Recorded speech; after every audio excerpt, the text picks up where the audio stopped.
8 እስከ 10 ቁጥሮችን አብረን እንመለከታለን። ዳንኤል ምዕራፍ 10 እንግዲህ በግምት እስከ ሜይ ውስጥ እንጨርሳለን። እስከ ሜይ ብለን ነበር። አይ ቲንክ ወደዛ አካባቢ ይመስላል። ትልቁ ከዚህ በኋላ ሰፊው ምዕራፍ 11 ነው። ምዕራፍ 10 እንደምታዩት ብዙ አይደለም። ምዕራፍ 12ም የዛን ያህል በጣም አጭር ምዕራፍ ነው ኮምፔርቱ ማለት ነው ከሌሎቹ 13 ቁጥር ብቻ ነው ያለው። ምዕራፍ 11 ግን ትንሽ በጣም ሰፋ ያለ ስለሆነ ምናልባት ፊው ዊክስ ሰተን እዛ ላይ ነው የምናተኩረው። ምዕራፍ 10ን ዛሬ የተወሰነ መንገድ እንሄዳለን ማለት ነው። ከቁጥር 1 ጀምሮ እስከ 10 አብረን እናነባዋለን። በጌታ በኢየሱስ ስም አነባለሁ። የፋርስ ንጉሥ በቂሮስ በ3ኛው ዓመት ብልጣሶር ለተባለው ለዳንኤል ነገር ተገለጠለት። ነገሩም እውነት ነበር፣ እርሱም ታላቅ ጦርነት ነው። ነገሩንም ማስተዋለ፣ በራእዩም ውስጥ ማስተዋል ተሰጠው። በዚያም ወራት እኔ ዳንኤል 3 ሳምንት ሙሉ ሳዝን ነበርኩ። ማለፊያ እንጀራ አልበላሁም፣ ስጋና ጠጅም በአፌ አልገባም። 3ቱም ሳምንት እስኪፈጸም ድረስ ዘይት አልተቀባሁም። በመጀመሪያው ወር በ24ኛው ቀን ጤግሮስ በተባለው በታላቁ ወንዝ አጠገብ ሳለው ዓይኔን አነሳው። እነሆም በፍታ የለበሰውን ጥሩም የአፌዝን ወርቅ በወገቡ ላይ የታጠቀውን ሰው አየው። አካሉ እንደ ብርሌ ይመስል ነበር፣ ፊቱ እንደ መብረቅ ምስያ ነበር። ዓይኖቹ እንደሚበለበል ፋና፣ ክንዶቹና እግሮቹም እንደ ጋለ ናስ፣ የቃሉም ድምፅ እንደ ብዙ ሕዝብ ድምፅ ነበር። እኔም ዳንኤል ብቻዬን ራእዩን አየሁ። ከኔ ጋር የነበሩ ሰዎች ግን ራእዩን አላዩም። ነገር ግን ጽኑ መንቀጥቀጥ ወደቀባቸው፣ ሊሸሸጉም ሸሹ። እኔም ብቻዬን ቀረው። ይህንንም ታላቅ ራእይ አየሁ። ኃይልም አልቀረልኝም። ደም ግባቴም ወደ ማሸብሸብ ተለወጠብኝ፣ ኃይልም አጣሁ። የቃሉንም ድምፅ ሰማሁ። የቃሉን ድምፅ በሰማሁ ጊዜ ደንግጬ በምድር ላይ በግንባሬ ተደፋሁ። እነሆ አንዲት እጅ ዳሰሰችኝ፣ በጉልበቴና በእጄም አቆመችኝ ይላል። ታስታውሱ እንደሆነ እንግዲህ በተለይ ምዕራፍ 9 ላይ የመጨረሻውን ዘመን ራእይ እንዴት ለዳንኤል እንደገለጠለት እስከ መጨረሻ ያለውን የሰባ ሱባኤ የምንለውን ሐሳብ አጠናቀን ነበረ። ከዛ ጋር የቀጠለ ሐሳብ ነው እዚህ ጋር የምታዩት። ያው እንግዲህ እንደምታውቁት መጽሐፍ ቅዱስ ሲጻፍ ምዕራፍ 7 ምዕራፍ 8 ተብሎ አይደለም የጻፉልን። በቀጥታ በስክሮል ላይ ቀጥታ ነው የተጻፈው ሲጽፉት። እኛ ለማንበብ ለማግኘት እንዲህ ለመማማር እንዲያመች ነው አባቶች የከፋፈሉ። ስለዚህ ከዛው እንደቀጠለ አድርገን ካነበብ ነው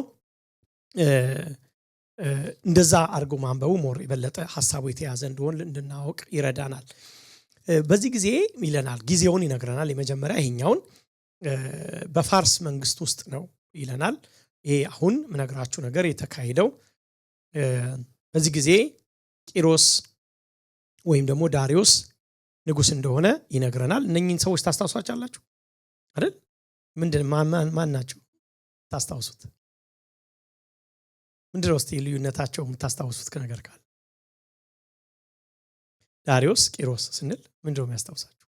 ወይ ደግሞ እነሱን እንዴት ነው የምታዩዋቸው? ወንድማማች ናቸው አይደለ? ፋርስና ሜዶናል። እና እንደውም ቀድሞ የመጣችሁ ታስታውሳላችሁ? ቀድሞ የነገሰው ማን ነበር ብለናል? ሜዶን አይደለ? እንደውም ሜዶናዊ ነበር ቀድሞ። እሱም ወደ ኋላ ያስታውሰናል። ስለዚህ ጊዜው ራሱ የምን ማለት ነው? ይሄ ጊዜ ፋርስና ሜዶን በነገሱበት በዚህ ጊዜ ላይ እንደሆነ ጊዜውን እንረዳለን። እና በዚህ ጊዜ ደግሞ ዳሪዮስ ንጉስ እንደሆነ አይ ቲንክ የሚነግረን ይመስለኛል። ቂሮስ በነገሰ በ3ኛው ዓመት ብልጣሶር ቂሮስ ማለት ነው ብልጣሶር የተባለው ራእይ ታየው ብሎ ጊዜው ይነግረን። እስካሁን ድረስ ካያችሁ በጣም የዳንኤል መጽሐፍ ጊዜን የሚነግረን በነገስታቱ የንግስና ዓመት ነው እንጂ በዚህ ዓመተ ምህረት ብሎ አይደለም የሚነግረን። ይሄ በጣም እንደዛ ነው። ብዙ መጽሐፍቶችንም ብሎ የታሪክ መጽሐፍቶችን ብላችሁ አይታችሁም ከሆነ ብዙ ጊዜ በተለይ ወደ ኋላ ስትሄዱ በነገስታቱ ዓመተ ምህረቶች በነገስታቱ የንግስና ዓመት የንግስና 3ኛ ዓመት 4ኛ ዓመት ተብሎ መጠራታቸው ኮመን እንደዛ አይነት ኮመን ነበረ። አንድ ዝም ብሎ አንድ ፈኒ ስቶሪ ነግረውናል። አንድ እናት ትልቅ እናት ናቸውና እንትን እስቲ ቆይ የተወሰኑ እናቶችን ጠርተን እንትን እንበላቸው ተባለ። በቃ እናመስግናቸው እስቲ ተብሎ እስቲ በዛውም እንደውም እነሱ የሚመስክሩልን መቼ እንደተወለዱ ምናምን ይመስክሩልን ተባለና በጣም ከነበሩት ሁሉ በጣም በእድሜያቸው ትልቅ ሰው ነበሩ በጊዜው ላይ እና አሁንም አሉ እነኛ እናትና እኔ ከሳቸው እሷ 70 ዓመቷ ነው እሷ 75 ነች እኔ ግን ከነሱ ሁሉ ታላቅ ነኝ አሉና እንደዚህ ከሆኑ ስንት ይሆናል እድሜዎት ማለት ነው ይላል አንዱ ከመሐከል ያው በሰርተው እየጠየቃቸው እንግዲህ አላቅም እኔ ያ በርበሬ የሚነግደው ሰውዬ እንትን ማን ነው ታምሩ እሱ ሲሞት ነው የተወለድሽው ተብያለሁ። እንግዲህ ያው ምንም ይታወቅ ነገር የለም በጊዜው ይኖሩ የነበረው አንዲት ክፍለ ሀገር ውስጥ ስለሆነ በጊዜው ደግሞ በርበሬ ነጋዴዎች በጣም በጊዜው በጣም ጥሩ ስታተስ ስለነበራቸውና ጋሽ ታምሩ ደግሞ በጊዜው በጣም በዛሽ ከተማ የሚታወቁ ስለነበሩ በቃ በሱ ነው የሚታወቅ ጋሽ ታምሩ ሲሞት ነው የተወለድሽው ተብያለሁ። እኛ ምንም እናውቀው ታሪክ የለም ማለት ነው እስካሁን እና እኔ የማውቀው ነገር አሁን አንዳንዴ ስንቀላለት ታምሩ ሲሞት ነው የተወለድከው ነበር። ያው እነሱም እንደዛ ነው ሲነግስ ሲሞት ሁለተኛው ዓመት በሶስተኛው ዓመት የሚሉት በዛ ጊዜ ላይ ይሄ ታሪክ ቀመር ለኛ ነው እንጂ አሁን ብዙ ዓመታት ስለሆነው በዛን ጊዜ ኢቭን ለነበሩት ሰዎች ግን በጣም የሚታይ ግልጽ የሆነ ነገር ነው። ለምሳሌ ክርስቶስ ልደት ስንል በጣም ግልጽ ነው ለኛ ከኛ ጋር የተገናኘ ስለሆነ ለነሱም ለታሪካቸው በጣም ቅርብ የሆነ ስለሆነ እነዚህ ሰዎች ደግሞ ታዋቂ ሰዎች ስለነበሩ ዓለምን የገዙ ሰዎች ስለነበሩ ትላልቅ ኢምፓየሮችን ያንቀሳቅሱ የነበሩ ሰዎች ስለሆኑ በእነሱ ስም ነው ስቲል እየጠቀሰ አሁንም ሲመጣ የምታዩት ማለት ነው። በዚህ ክፍል የምትመለከቱት ለዳንኤል መልአክ ሲመጣ ነው የምንመለከተው እና አንዳንድ ሐሳቦችን ይነግረዋል። የፋርስ ንጉስ በነገሰ በ3ኛው ዓመት ነው ይለናል። ብልጣሶር ለተባለ ራእይ ታየው መልእክቱም እውነት ነው እና ስለ ታላቅ ጦርነት ይላል ቀድሞ ነው የሚነግረን ሐሳቡን። በእርግጥ እስካሁን ድረስ እንመለከት እኮ ዳንኤል ከምዕራፍ 9 ጀምሮ ሲጸልይ ነበር የነበረው ስለ ህዝቡ ሲጸልይ ነበር ስለ ኢየሩሳሌም ስለ መቅደሱ ስለ ቅጥሩ ስለ ህዝቡ ስለ ፊውቸር እየጸለየ ነው የመጣው። ከዛ ጋር የተለየ ሐሳብ አይደለም ማለት ነው። ያንስ አሁንም ስቲል እዛ ሐሳብ ውስጥ ሆኖ ነው የሚነግረው። ይሄንን የዛ የጸሎት ውጤት ነው እንደገና አሁንም እየቀጠለ እየጨመረ ራእይም እያሳየው ኤክስፕሌን እያደረገለት እንደሚሄድ ነው። ለዚህ ነው አሁን ጦርነት ታላቅ ጦርነት ነው ሲል አሁንም ስቲል ባለፈው ምዕራፍ 9ም አይተናል አይደል? በጣም ብዙ ህዝቡ የሚያልፍበትን ጦርነት ብዙ የሚያልፍበትን ነገር ኤዲ 90 ላይ የሚመጣውን ሳይቀር የመሲሁን መሞት ከዛ በኋላ በሰባ ሱባኤ የሚሆነው እሱ ብቻ ሳይሆን ኤጲፋኒየስ ሲመጣ ከክርስቶስ በፊት በነበረው ዘመን ሁሉ የነበረው የኤጲፋኒየስ ያንን ክፋት ሁሉ አይቶታል። ቀድሞ እሱ የተወሰኑ ሐሳቦች ምንም ሲያይ ነበር። አሁንም ያንኑ ሐሳብ ለዚህ ነው ገብቶሻል ነገሩም ጦርነት ነው ሲል የሆነ አዲስ ነገር የሆነ አዲስ ጦርነት አሳየው የሚል ሳይሆን ኢን ጀነራል ያንኑ የመሰለ ነገር ቀጥሎ ኤክስፕሌን ነው ሞር ዲቴል እየገባለት እንደሚመጣ ነው የምንመለከተው። ምዕራፍ እንደውም 11 ደግሞ ስንመጣ እንደውም አንዳንድ ዲቴሎችን እንደገና ወደ ኋላ ተመልሶ እስካሁን ያየናቸውን አንዳንድ ሐሳቦች በዲቴል የግሪክ መንግስት የሮም መንግስት እያለ እንደገና መልሶ ሲያስረዳው ነው የምንመለከተው። ምዕራፍ 12 ስትሄዱ የመጨረሻውን ዘመን ኢቭን የመጨረሻውን መጨረሻ ከትንሣኤ ጋር ሁሉ የተገናኙ ሐሳቦችን የሰዎች ቅዱሳን ምንድነው በህይወት መዝገብ መጽሐፍ ሳይቀር እሱን ሁሉ ሳይቀር ወደ ኋላ ወደፊት ሄዶ የመጨረሻውን ያሳያል። እንደውም በአዲስ ትርጉም ይመስለኛል የምዕራፍ 12 እንደውም የመጨረሻ ዘመን ብለው ነው የሰጡት። ራሱ እንትኑ ራሱ ርዕሱን የመጨረሻው ዘመን ብለው ነው የሰጡት። ምክንያቱም ሚነግረን የመጨረሻው ነው ምንድነው ደግሞ የሚሆነው የሚለው ከራእይ ጋር በጣም የተገናኙ ሐሳቦችን ይሰጠናል። ኔክስት እግዚአብሔር ቢፈቅድ ራእይን ስናጠና ሞር እናያለን ማለት ነው። በግምት ይሄ ጊዜ 536 እስከ 535 ቢሲ አካባቢ ይሆናል ተብሎ ይታሰባል።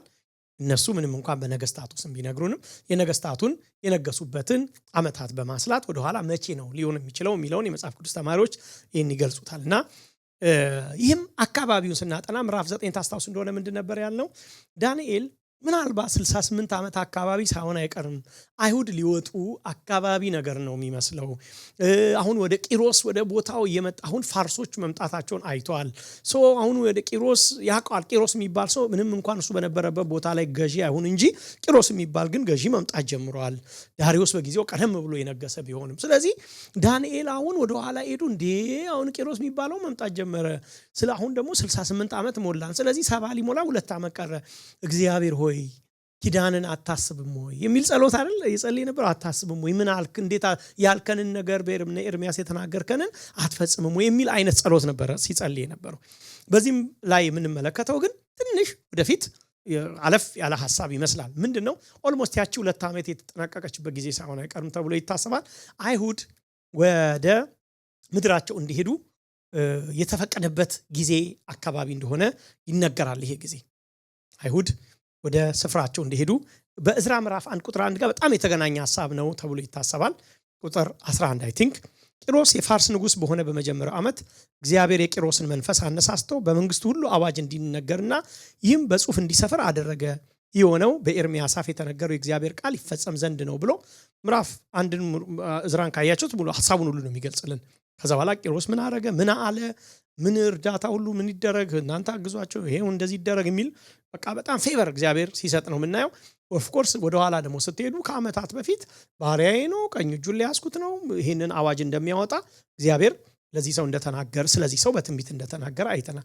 ጊዜው እንደዛ አይነት አካባቢ ነው ተብሎ ነው የሚታሰበው። በዚህ ጊዜ ዳንኤል የነበረበትን ቦታ ይገልጽልናል።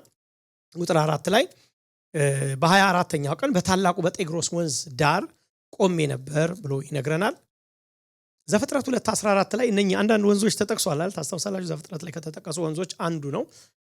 ይሄ የት ነው ተብሎ ሲታሰብ አሁን በቀድሞ ሜሶፖታሚያ ምናልባት በጣም የምታውቁት ይመስለኛል ብዙ ስለምንማር፣ ግን አሁን ምናልባት ኢራቅ ተብሎ በሚታሰበው በሚባለው አካባቢ ያለ ወንዝ እንደሆነ በጊዜው ይነገራል። ያው አብርሃም የመጣው ታውቃላችሁ ሜሶፖታሚያ ተብሎ የሚታሰበው ኢራቅ ኢራን ምናምን ከሚባለው ነው። የዛሬውን አያርገው ብሏል አንድ ወንድም አሉ እንደዚህ ተብሎ ሲባል እንደዛ አላሉ ከጉባኤ መካከል ሳያውቁ እና ስለዚህ በዛ ኤሪያ እንደመጣ ነውና በዛ ቆሜ ኦፍ ኮርስ እያወራን ያለነው እኮ ዳንኤል በምን ምድር ላይ ነው ያለው? በባቢሎን አይደል? በባቢሎን ምድር ነው ገዢ ሆኖ ሰው ባቢሎንን ስናስብ እዛው ነው ያለው። ባይዘው የሩቅ አይደል? እዛው አካባቢ ያለ ታሪክ እያወራን ስለሆነ እንትን ግራም ሊገባን አይገባም። ትክክል ነው ማለት ነው። ስለ ወንዙም ቢያወራንም ያንኑ ነው። ለምንድን ነው እዛ ሄደው ተብሎ ይታሰባል? ዋናው ሐሳብ ከመግባታችን በፊት ያው ባክግራውንድ የተለመደ ስለሆነ የምዕራፏን ባክግራውንድ የተወሰነች ስለጻፈልን መጽሐፍ ቅዱሱ ማለት ነው። ለስራ ነው ሄደው የሚሉ አሉ። ምንም ችግር የለውም ማወቁ አይከፋም። አይደለም ሁለት ሐሳብ ነው። ምክንያቱም ዳንኤል የመንግስትን እንትን ወክሎ ሄድ ስለነበረ ለዛ ነው ሄደው የሚል ባላ አለ። ግን ትልቁ በሐሳብ የሚነሳው ለጸሎት የሄደ እንደሆነ ነው። ምክንያት ደግሞ ይሰጣል። ምክንያቱም ቀጥሎ ፉሊ በዚህ ሌቭል በጸሎት የሆነበት ጊዜ ስለሆነ ራሱን ለ21 ቀን ለ3 ሳምንት ለመጸለይ የለየበት ጊዜ እንደሆነ ይታሰባል። የመጨረሻው ትልቁ ሐሳብ የሚደፋው ይሄ ነው እና ለጾምና ለጸሎት ነው ወደዛ ወንዝ አካባቢ ሄደው እና ሪትሪት በሉት በቃ የጸጥታ ስፍራ ፈልጎ ነው ወደዛ አካባቢ ሄደው የሚባል ሐሳብ አለ። ደግሞም እውነትም ደግሞ ካልን በሌላ አነጋገር ደግሞ አንዳንዶች ደግሞ በጣም ወደ ሐዋርያት ሥራ በጣም ይለጥጡትና ደግሞ አይሁዶች ከኋላ ጀምሮ ሜዲቴት ሊያደርጉ የእግዚአብሔርን ቃል ሲፈልጉ ወደ ወንዝ ዳር ይሄዱ ነበር ብሎ ደግሞ ታስታውሳላችሁ። ሐዋርያው ጳውሎስ ወደ ወንዝ ዳር የሄደበት እና ሊዲያን አይደል ያገኘው አይ ቲንክ ወንዝ ዳር ያገኛቸው። አይሁዶች 12 ወንድ ብለን ነበር ታስታውሱ እንደሆነ እስካልሞላ ድረስ ሞክራባ ያቋቁሙ። ስለዚህ ሌሎቹ የእግዚአብሔርን ቃል ሜዲቴት ለማድረግ ለመማማር ወደ ወንዝ ዳር ወጣ ይሉ ነበር። ይሄ ካልቸር ነበረና አንዳንዶች ወደ ኋላ ይሄ ነበረ ብሎም ይስባሉ። ምንም እንትን ስላልሆነ ግን ሜዲቴት ለማድረግ የእግዚአብሔርን ቃል ጸጥታ ቦታ ሪትሪት እንደወጣ ግን ምንም ጥያቄ የለውም። ለብቻ ጊዜ ከእግዚአብሔር ጋር ሊያሳልፉ ሲሉ የሚወስዱት የአይሁድ አንዱ እርምጃ እንደሆነ እንመለከታለን ማለት ነው። በእርግጥ በመጽሐፍ ቅዱስ ላይ ታችሁ ከሆነ የብቻ ጊዜ የምትባለዋ ነገር በጣም ትልቅ ስፍራ አላት። በጣም ትልቅ ስፍራ አላት በመጽሐፍ ቅዱስ ውስጥ። እኛ ዳንኤል ራሱን የሆነ ቦታ ሄደ ብለን በታሪክ መልክ ብቻ እንድናየው ሳይሆን የእውነትም ደግሞ ለብቻ ጊዜ መውሰድ የምትባለዋ ነገር በመጽሐፍ ቅዱስ ውስጥ በጣም ሲሪየስ እንደሆነ እናያለን። ለምሳሌ በብሉይ ኪዳን እንኳን ዝም ብለን ከተመለከትን አዲስ ኪዳንም ማስረጃ ልሰጣችሁ እችላለሁ። ከአዲስ ኪዳኑ ከጀመርን እነ ጳውሎስን እንደ ምሳሌ መስጠት ይቻላል። እነ ጳውሎስ የእግዚአብሔር መገለጥ እንደመጣለት አይደለ ወደ አረቢያ ሀገር አይደለ ሄድኩኝ ብሎ በዛ ምድር ላይ እንደውም እነኛ ሁሉ በኋላ የጻፋቸውን የእግዚአብሔር መገለጦች ወደዛ ምድር ለብቻው ጊዜ እንደወሰደና በዛ ምድር ላይ ያገኘው እንደሆነ ሁሉ ነው የሚነገረው። ስለዚህ ራሳቸውን ይሸሽጉ እንደነበረ ተደብቀው ከእግዚአብሔር ጋር ብቻ ጊዜ ያሳልፉ እንደነበረ እናያለን። አንዳንዶች በተራራ፣ አንዳንዶች በምድረ በዳ፣ አንዳንዶች በወንዝ ዳርቻ ምሳሌ መስጠት እንችላለን። ለምሳሌ በተራራ ላይ ማን ነበር ሲወጣ ነበር ወጣ ብሎ ጊዜ ጌታችን ኢየሱስ ክርስቶስ ወደ ተራራም በምሽትም ወደ ተራራ ወጣ የሚሉ ቃሎች ተደጋግሞ በወንጌላት ላይ ተጽፈዋል። ምንም ተራራ አዲስ ነገር ነው። ተራራ አሁንም እናደርገዋለን። እንደዚህ ነገር የተለመደ ነገር አለ። ልክ እንደ ሰው ተራራ ላይ ሲወጣ መንፈሳዊ ቦታ ስለሆነ አይደለም ተራራ የእውነቱን ማለት ነው። አንዳንድ ጊዜ ካልቸራል እንደው ተራራ ላይ ሲወጡ ፌስቡክ ላይ እና በቃ ተራራ የሆነ ብቻ እንደዛ አይነት ግን ምንም ሊለን ፈልገው አይደለም። ባጭሩ ተራራ እግዚአብሔርን ሰዎች ለብቻቸው ከሌሎች ሰዎች ተለይተው ለመገናኘት የሚወስዱት ቦታ።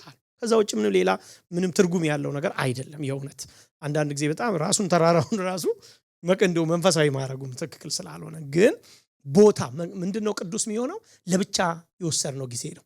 ከእግዚአብሔር ጋር ብቻ ያሳለፍነው ያ ዴዲኬሽን ነው። ጌታችን ወስዷል። ደቀ መዛሙርቱን ራሱ ወደ ተራራ ይዟቸው ወጥተው ነው መገለጥ ተራራ በሚባለው ላይ እግዚአብሔር አይደለ ሙሴንና ኤልያስ በዛ የተገለጡት። ሌላ ሙሴ ደግሞ በብሉይ ኪዳን እንደምታዩት በተራራ ላይ ነው አይደል እንዴ እንደውም ወጥቶ ነው ያን ሁሉ ህግ ተቀበለ የሚለን። እግዚአብሔርም ኢቭን ለህዝቡ እንኳን ህግ ሊሰጥ ሲል በሁለት ተራራ ሁሉ አቁሞ ሲሰጥ ትመለከታላችሁ። ሰው እንደዚህ አይነት ነገር ታያላችሁ። ሌላ ምድረ በዳም ሁለተኛ የመሸሻ ስፍራ ተደርጎ እናየዋለን። ጌታችን ኢየሱስ ክርስቶስም አገልግሎት ከመጀመሩ በፊት መጀመሪያ ኢቭን በመንፈስ ቅዱስ ተመርቶ ወደ ምድረ በዳ ሄደ ይላል። አንዳንድ ጊዜ ወደ ምድረ በዳ ሄደው ለብዙ ምክንያቶች ነው የሄደበት። አንዱ ከእግዚአብሔር ጋር ያን ጊዜ ለማሳለፍ ነው የብቻ ጊዜ። ቀጥሎ ደግሞ በዲያብሎስ መፈተንም ስለነበረበት ሊፈተንም ብሎ ቃሉ ስለሚነግረን ነው የሄደው። ስለራበውም ደግሞ በራበው ነገር ላይ ቀጥሎ ሲፈተን ነው የምንመለከተው። ከዛ ከወጣ በኋላ ግን ጌታ ኢየሱስ ክርስቶስ የምትመለከቱት የሚቀጥል አገልግሎት ነው ያገለገለው። ከምድረ በዳ ከወጣ በኋላ ጌታ ኢየሱስ ክርስቶስ ሲያገለግል ነው የምታዩት። እነ ሙሴም ወደ ምድረ በዳ አይደል እነ ሙሴም ወደ ምድረ በዳ ተልከው ጊዜ ወስደው በዛ ውስጥ እግዚአብሔር ሲናገር ኢቭን ሲጠራቸው ሁሉ ወደርሱ እንመለከታለን። ደቀ መዛሙርቱም ኑ ወደ ምድረ በዳ አለፍ ብለን እንሂድ ብሎ ሁሉ ጌታ ኢየሱስ ክርስቶስ ከክራውዱ ለይቷቸው ብዙ ሰው እየፈለገው ኖ ብሎ ለብቻቸው ሲወስዳቸው እናያለን። ሌላ በጣም የምትወዱት መጥምቁ ዮሐንስም እንደዚሁ በጣም ብዙ ኢንፍሉዌንሻል የሆነ ሰው ነው። ግን መልእክቱን ኢቭን ኑሮ ራሱ ሳይቀር ሜዲቴሽን የሆነ ያለበት ከእግዚአብሔር ጋር በጣም ፐርሰናል የሆነ ጊዜ በጣም ያሳልፍ እንደነበረ ነው የሚነገረው። ምክንያቱም ኑሮ ራሱ ምግቡ ራሱ በቃ አኗኗሩ ዝም ብሎ እንደው የመነነ አይነት ሰው አድርጋችሁ እንድናስብ ከእግዚአብሔር ጋር የጠበቀ ሪሌሽንሺፕ ያለው ራሱን ፈጽሞ ለዛ ዓላማ ብቻ የቀደሰ ሰው እንደሆነ ለማሳየት ሳይሆን አይቀርም ዮሐንስ በዛ ይኖር የነበረው እንጂ መቼስ አትግባ ከተማ ስለተባለ አይመስለኝም። ግን በቃ ጥሪው ኢቭን ሰዎች ራሱ ወደዛ ወደሱ እየመጡ የእግዚአብሔርን እንትን ሲካፈሉ ሁሉ ነው የምትመለከቱት። እሱ ወደ ከተማ ሲመጣ ሳይሆን ሰዎች ወደሱ ሲመጡ ማለት ነው። እና ከእግዚአብሔር ጋር በጣም የጠበቀ ግንኙነት ያላቸው ሰዎች በጣም ይገርማችሁ ኢቭን ያላቸው ብቻ ሳይሆን ትልልቅ መገለጦችን እንኳን ከእግዚአብሔር የተቀበሉ ሰዎች የብቻ ጊዜ ነበራቸው። ፐርሰናል የሆነ ጊዜ ከእግዚአብሔር ጋር ያሳልፉ ነበር። ደግሞ አጋጣሚ ሆኖ ይሄ ጊዜ ራሱ ለኛም ፕራክቲካል ጊዜ ስለሆነ በጣም ትልቅ ኢንካሬጅመንት እንደሚሆን አምናለሁ። ያው በፕሮግራም ላይ ጸሎት ላይ ስለሆነ ማለት ነው። ሌላ ደግሞ በወንዝ ዳርቻዎች ነው ሶስተኛው እዚህ ክፍል ላይ መታየት። ዳንኤልም እንደዛ እንደሆነ እንመለከታለን። ጌታችን ኢየሱስ ክርስቶስም አንዳንድ ኢቭን ወደ ወንዝ ዳርቻዎች የሄደበት ምክንያት ይላሉ አንዳንድ ሲጠቅሱ እነ ጴጥሮስን ያገኘበት ሌሎች ኢቨንቶች የተከሰቱበት ወደዛ ሄደበት ምክንያት አንዱ ምክንያት ያ ነው። ዝም ብሎ እንደ ወንዝ ዳሩ ስለሚዞር ሳይሆን ፐርፐዙ እሱ ሊሆን ይችላል ተብሎ ስለሚታሰብ ያ ነው የምታየው። ከደቀ መዛሙርቱም ጋር ወደ ማዶ እንሻገር ብሎ ወደ ወንዝ ዳር በዛኛው ሳይድ ሊወስዳቸው ክራውድ በዚህ በኩል ሲሆን በዛኛው ሳይድ ምክንያቱም ህዝቡ ይከተለው ስለነበረ ማለት ነው። ያ የተለመደ የአይሁድ ካልቸርም ስለሆነ በኢየሱስ ክርስቶስ ጊዜ ራእይ ዮሐንስም ስትመለከቱ ደግሞ በፍጥሞ ደሴት ላይ ነበርኩ ብሎ በዛ ቦታ ውስጥ እያለ እንደሆነ የተገለጠለት ይነግረናል። ሕዝቅኤል አንዳንድም ይሄን ይነግረናል። መጥምቁ ዮሐንስም በዮርዳኖስ ወንዝ ዳር እንደነበረ ማስረጃውን ስትመለከቱ በቂ ማስረጃ አለ። እነዚህ ሰዎች ራሳቸውን የብሉይ ኪዳንም ይሁን አዲስ ኪዳን ቅዱሳን ራሳቸውን ከእግዚአብሔር ጋር ብቻ የሚያሳልፉበትን ሞመንት ይወስዱ ነበር። በጣም የሚገርመው የእውነት እኔ በጣም ትልቅ ኢንካሬጅመንት ነው ሊሆነን የሚገባው። ይሄ አንዳንድ ጊዜ መጸለይ ከእግዚአብሔር ጋር ፐርሰናል ላይፍ ማጥፋት በዚህ ጊዜ ላይ ሂልካይ የስራ ፈቶች እየተደረገ የሚወሰድበት ጊዜ ነው። በቃ ስራ የሌላቸው ይጸልዩ አይነት ወይ ደግሞ የጸሎት ቦታዎች ስራ የሌላቸው ሰዎች እነኚህ ሞር ስራ ፈቶች የሚሰበሰቡበት ቦታ እየተደረገ የታሰበ ነው በዚህ ዘመን ያለው። እኛ ያው እንደምታውቀው ምን እንባልበት ጊዜ ግን ሰዎች የስራ ጊዜያቸውን ካንስል አድርገው ኦፍ ወስደው አለቆቻቸውን አስፈቅደው ከዳንኤል የበለጠ ኃላፊነት ያለበት ሰው አለ?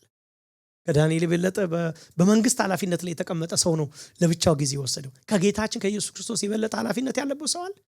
ወንጌልን ለመስበክ እርጀንሲ ያለበት ብዙ ዓመት አይኖርም። ያ ቃል 33 ዓመት ተኩል በአገልግሎት ኢቭን ይርስን ያገለገለው እርሱ ብቻ ሳይሆን ክራውድ ይፈልገዋል። ሰው መፈወስ አለበት። ዞር እያለ ወደዛ ለመሄድ ማታ ላይ ወደ ተራራ ለመውጣት ምንድነው ጌታ ኢየሱስ ክርስቶስ ወደዛ እንዲወጣ የሚያደርገው? አያችሁ እግዚአብሔር እኮ ጌታ ኢየሱስ ክርስቶስ የኖረው ድሮ ታውቃላችሁ ለኛ እኮ ምሳሌ ነው። ምን ማድረግ እንዳለብን እኮ ምሳሌ ነው ትቶልን ይሄደው ታውቃላችሁ። ባህሪው ብቻ ሳይሆን አደራረጉ ራሱ ለኛ ምሳሌ ነው። ስለዚህ የግል ጊዜ የሚባለው ነገር በጣም አስፈላጊ እንደሆነ አንዳንድ ጊዜ በጣም ስፒሪቹዋል ነገሮችን ቀጥሎ ወይም እንግዲህ ኔክስት አሳያችኋለሁ ካልደረስንበት ቀጥሎ የሚገለጥለት ራእይ ራሱ እዚህ ላይ ቤዝድ አድርጎ ነው። አያችሁ አንዳንድ ጊዜ ትልቅ የሆኑ የእግዚአብሔር መለኮታዊ መገለጦች በምኞት ላይ የተመሰረቱ አይደሉም። ገብቷችኋል? ቃል ቢገለጥልኝ የሚል ላይ የተመሰረተ አይደለም። የእግዚአብሔር ቃል ለሚፈልጉት ይገለጣል። የእግዚአብሔር ቃል ለተሰወሩ ይገለጣል። ከዲስትራክሽን ራሳቸውን አውጥተው በጸሎትና እግዚአብሔርን ቃል በሜዲቴሽን ለሚፈልጉ ሰዎች የእግዚአብሔር ቃል ይገለጣል። እግዚአብሔር ደግሞ ይናገራል ማለት ነው። ይሄ በጣም መጽሐፍ ቅዱስ ላይ በጣም የተገለጠ ነው እንጂ ዝም ብሎ እንደው በዚህ ዘመን ያለ ሐሳብ ብቻ እንዳልሆነ እንረዳለን ማለት ነው። ሶ ምንድነው የምንማረው? ባጭሩ ብዙ እንትን ላይ ላለማተኮር ዳንኤል ከዚህ እንኳን የምትማሩት ነገር ምንድነው? የብሉይ ኪዳን ቅዱሳን ኢቭን በአዲስ ኪዳን እንዳልኳችሁ ራሳቸውን ከግርግር መለየት የተለመደ ነበር። ዞር ማለት እግዚአብሔር ሊያገኛቸው ሲፈልግ ከዛ ነገር እንቅፋት ከሚሆን ነገር ራሳቸውን ይከለክሉ ነበር። አስተውላችሁ ጌታ ኢየሱስ ክርስቶስ ስለ ጾም ሲናገር አንድ የተናገራት ቃል አንተ ግን በርህን ዝጋ ይላል አይደል? በስውር ከእግዚአብሔር ጋር ጊዜ አሳልፍ። በስውር የሚያየው አባት በግልጽ ስለሚከፍል ከአባት ጋር ጊዜ አሳልፍ አንተ ብሎ ከላይ ሌሎችን ይናገራል። ሌሎች እንዴት ነው የሚያሳልፉት? ሌሎች ጸሎትን የሚሰጡት ኢንተርፕሪቴሽን እንዴት ነው? ለጸሎት የሚያሳዩት ነገር የው ጸሎት ላይ ነን የዋገሪያን እያሉ ነው የሚሽከረከሩት። እዛ ላይ አታተኩ። አንተ በርህን ዝጋ። ኦፍ ኮርስ አንዱ ሊነግረን የፈለገው በጸሎትም ትወና ላይ የገቡ ሰዎች ስለነበሩ በጊዜው ጸሎት ሊተውኑ ማለት ነው። ጭራሹ ነው በየአደባባይ ኢንተርሴክሽን ይፈልጋሉ። እንትኖች ፈሪሳውያን ሊጸልዩ ሲፈልጉ የቱ ጋር እንጸልይ ይሉና ኢንተርሴክሽን እዚህ ጋር በቃ እዚህ ላይ ማለት ነው መንገዱ ላይ ወጥተው እዛ ጋር ነበር የሚጸልዩት። ለምን? በስመ አብ የሚገርሙ የጸሎት ሰዎች ናቸው እንይባል። ስለዚህ ጌታ ኢየሱስ ክርስቶስ ጸሎትን ከውጪ ሰው ሙገሳ ጋር ወይ ደግሞ ከሰዎች እኛን እንዲህ ናቸው ብሎ ከሚስሉን ጋር አታገናኙ። ጸሎት በጣም የከበረ ስርዓት ስለሆነ ከአባት ጋር የምታሳልፍበት ጊዜ ነው። በርን ዝጋ አለ። አንዳንድ ሰዎች ይሰብኩ ሰምቻለሁ። ስልክን ዝጋ ማለቱ ነው ዛሬ ቢሆን ይላሉ አይደል? እውነት እኮ ነው። ምን ጥያቄ አለው? አሁን ብዙ ምንዘጋቸው ነገሮች የሉም። እንዲሁም እንደ ዘንድሮ በረ ብዙ ትውልድ ይኖራል ብዬ አላስብም። እኔ በጣም መግቢያው ብዙ ነው። በጣም ይገርማችሁ ዲስትራክሽኑ ብዙ ነው። በዚህ ጋር የሚጮህ ነገር፣ በዚህ ጋር የሚጮህ ነገር፣ በዚህ ጋር የሚጮህ አንድ ቀን እኔ ልጸልይ ስልኬን በቃ ፕሌም ብዬ አጠፋው ማለት እና ይላል ስልኩ። ደነገጥኩኝ። እኔ በቃ አጥፍቼዋለሁ ብዬ አላርም ነው የማይጮህ ነገር እኮ የለም። እኛ እንትን በዚህ ብታጥፉት የሆነ ነገር ይጮሃል። በዚህ ጋር ታጥፉት የሆነ ሰው በዚህ ጋር ይመጣል። በዚህ ጋር ታጥፉት ምን እኮ የሌለ ነገር አለ። እውነቴን እኮ ነው የምነግራችሁ። በጸሎት ኤሪያ ላይ በጸሎት ቦታ ላይ የሚመጣውን ዲስትራክሽን እስቲ ቁጠሩት እስቲ። በጣም ብዙ እኮ ነው ታውቃላችሁ። እዚህ ነው ጌታ ኢየሱስ ክርስቶስ ከአብ ጋር ጊዜ ያሳልፍ ነበር። ብቻውን ይነጋገር ነበር። ተነጋግሮ ሲመጣ ተአምራት ያደርግ ነበር፣ ያዩት ነበር። ተነጋግሮ ሲመጣ አጋንንት ወዲያው ሲወጣ ያዩ ነበር። ለምንድን ነው ይሄኛው ለኛ አልታዘዘልንም ሲል ጾም ጸሎት ያስፈልገዋል ይላቸው ነበር። ለአንዳንዱ ምንድነው ኃይል አጠረን ሲሉት ማለት ነው ይጸልይ ነበር። ከአባቱ ጋር የጠበቀ ግንኙነት ነበረው ማለት የወደው አብና ወልድ መካከል ፍቅር ግንኙነት ነበር።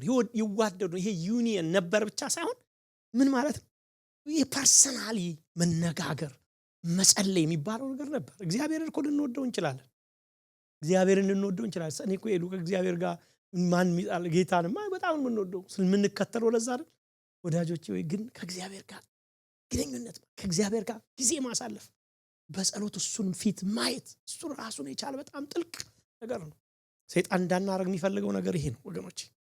ያ ቃል ከጸሎት ውጪ ከሆንን ከሜዲቴሽን ውጪ ከሆን ከእግዚአብሔር ቃል ውጪ ከሆን በጣም እንደምንቀልል ያውቃል። ይቷቸዋል። በመከራ ቀን አቅም እንደማይኖረን ያውቃል።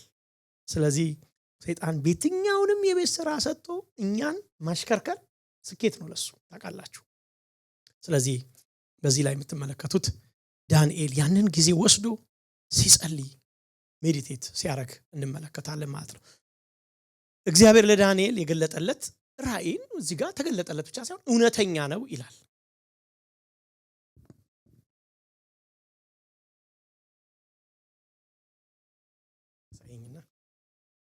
የተገለጠለት ራእይ ምንድነው የሚለው? ቁጥር 1 ላይ ምዕራፍ 10 ቁጥር 1 ተመልከቱት። እውነተኛ ነው ይላል። እግዚአብሔር የሚገልጠው ነገር ምንድነው? እውነተኛ ነገር ነው የገለጠለት። ምን ማለት ነው? የሚፈጸም ነገር ነው እየገለጠለት ያለው። የሚደረግ ነው። እግዚአብሔር ይግለጠው እንጂ እርግጠኛ እግዚአብሔር ይሁን እንጂ ማረጋገጥ ያለብን እግዚአብሔር ከሆነ አንድ ነገር የገለጠው ምን ያደርጋል? ያደርጋል። እግዚአብሔር ብቻ ይሁን እንጂ ምን ያደርጋል? የምትመለከቱት ነገር አሁንም እኮ እስካሁን ያየነው ታሪክን ያየነው እኮ አይደለ? እግዚአብሔር ተናግሮ ሲያደርግ አይደል ያየነው? ይሄው በዳንኤል የተነገሩት ቃላቶች በሙሉ ሲፈጸሙ እኮ ነው ያየነው። ዳንኤል ገና ወደፊት ይሆናሉ ያላቸው በሙሉ ሲሆኑ ኢቭን አሁንም ሲሆን ከአሁን በኋላ ያልሆኑትም እንደሚሆኑ ነው ያየነው። ለምን? እግዚአብሔር የተናገረው ቃል እግዚአብሔር የገለጠው ቃል ምን ነው? እውነተኛ ነው ማለት ነው። ወዳጆቼ ታውቃላችሁ፣ ምናምነው መጽሐፍ እውነተኛ ነው። ምናምነው የትንቢት ቃል ምንድነው? እውነተኛ ነው። በፍጹም ይገርማችሁ ብዙ ነገሮች በዓለም ላይ ተቀያይረዋል። ማንም ሰው ግን ወደ ኋላ መርምሮ በእውነት ላይ ቆሞ ከመረመረ ግን ይሄ ቃል ከዚህ ቃል አንዲች ነገር ዘለፍ ብሎ እንኳን አያውቅም። በትክክል ነው ሄደው። ሰዎች ሌሎችን ነገሮች በኤቪደንስ ከሚያምኑት በላይ እስቲ ብሎ በቀንነት የዚህን መጽሐፍ አካሄድ የሚመረምሩ መጽሐፍ ቅዱስ እንዳለው ነው የሆነው። ሰዎች የታሪክ መጽሐፍ ላይ ቆመው ድምዳሜን ይሰጣሉ። መጽሐፍ ቅዱስ ግን ከታሪክ በላይ ኤቪደንስ እየሰጠ ግን ሪጀክት ያደርጉታል ሰዎች። ሰው በቅንነት ካየ ይሄ መጽሐፍ እውነተኛ እንደሆነ እንረዳ። አሁን የሚነግረው ይሄ የሚነግረው ነገር ምንድነው?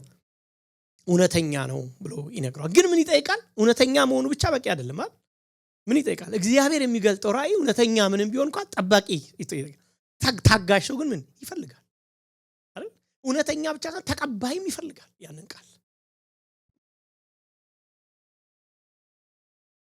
ይሄ የሚነግረው ነገር እውነተኛ ነው። ዳንኤል ስማ፣ አሁንም የሆነው ነገር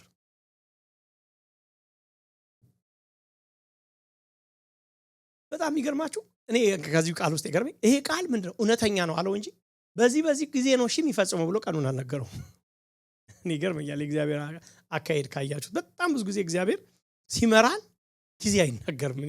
እኔ አይ ዶንት ኖ በግል እንኳን አይታችሁ ከሆነ አላውቅም። እግዚአብሔር ጊዜው አንዳንድ ነገሮች እንደው ታይም ኤልያስ ምን ችግር የለም እንደምን ታገስ እንጂ የዛሬ 5 ወር ነው ቢለኝ ብዙ ነገር እኔ በቃ ተጠብቅ ነበር። መጽሐፍ ቅዱስ ላይ ኢቭን ያሉ አባ ተመልከቱ፣ በጣም ጠብቆ የተባሉ ሰዎች ራሱ ጊዜ ገደብ አልተሰጣቸው። በጣም ብዙዎቹ የሚገርማችሁ ከነዚህ ውስጥ አንዱ የሚገርመኝ ሰው እኔ ዕንባቆም ነው። ዕንባቆም ታውቃላችሁ፣ ይሁዳ ለባቢሎን በመሰጠቷ ኮምፕሌን የሚያደርግ ሰው ነው። ኮምፕሌን ስላችሁ እሺ ቆይ እግዚአብሔር አንተ ጻድቅ ነህ አይደል? አዎ።